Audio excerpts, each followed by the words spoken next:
سلام بچه، چطورید؟ من اومدم با آموزش این که چجوری با کارتای کینگمون بازی کنیم.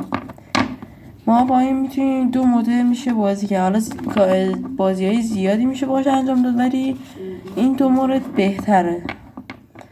بعد اولین بازی چجوریه؟ مثلا با یکی میخواید بازی کنید، 2 تا کارت میدید به حریفتون، 2 تا کارت هم خودتون برمیدارید. 2 تا، البته نه 2 تا، مثلا چندین تا کارت برمیدارید. مثلا من این همه کارت برای خودمه.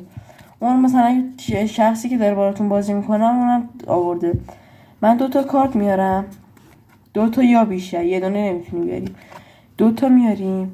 حریفتون هم بعد 2 تا بیاره. بعد جمع اوورالشون بیشترین باشه. الان مثلا 79 و 81 میذاریم اینجا. مثلا برای مثال دارم میگم این 2 تا هم چند تا، یکی 61 یکی 84. خب هر کی جمع اوورالشون هر کدوم بیشتر باشه اون برنده میشه. الان مثلا نگاه کنید چی میشه. الان این چند بود؟ 81 و 79. خب این جمعشون کمتر میشه چون این یه دونه 84 داریم، یه دونه 81.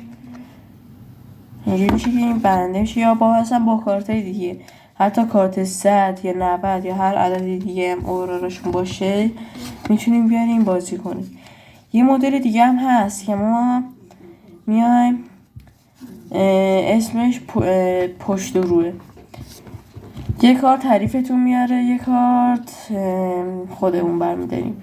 دیگه مثلمون نیست که مثلا رفت به اوورالشون نداره، اصلا مهم نیست، رفتی نداره.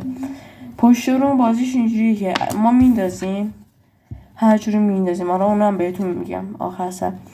الان با 2 تا بازیکن داریم، میندازیم کارت ها رو. اگه جفتاش رو اومد مساویه، جفتاش پشت اومد مساویه. ولی اگه یکی رو یکی پشت اومد این برنده است، یا برعکسش این برنده میشه. حالا چجوری میندازیم؟ من از دوربین کم بیارم پایین اینجا یکم دیده بشه. خب الان اینجا بزنم کنار.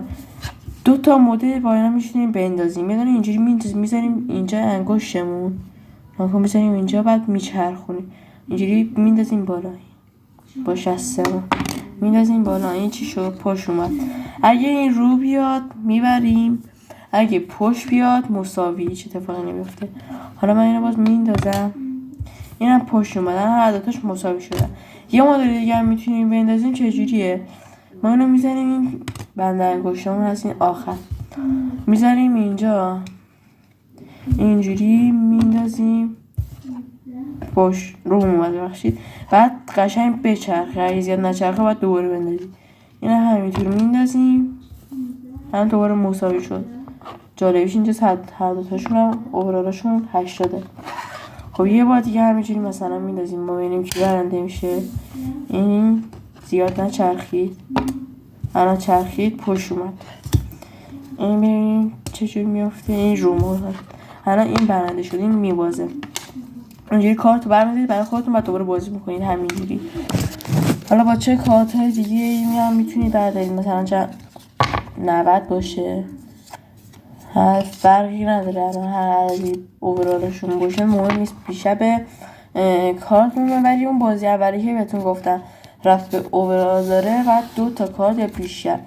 تکیه هم میتونید بیاری، ولی اونجوری زیاد نمیشه، بازی بار نمیشه.